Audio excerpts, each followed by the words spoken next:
पहिर झमकैनी।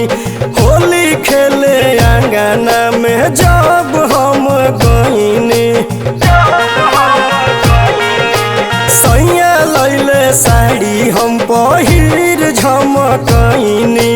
होली खेले आंगना में जब हम गईनी, देवरा पहिले डाल देलस रंगवा भीतर से खिसी आइल बाड़े।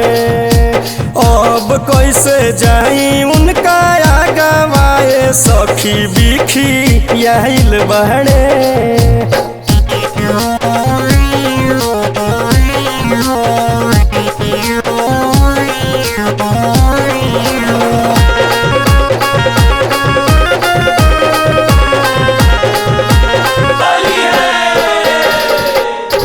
शौख से लैले सैया किनके पिचकारी, देखते भड़क गईले देत बहड़कारी।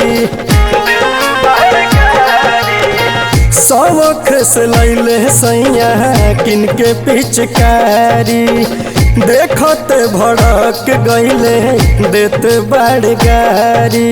लागे ना रंगाई मोर लहंगवा भीतर से जीदी आइल बाड़े। देवरा पहिले डाल देलस रंगवा भीतर से खिसी आइल बाड़े।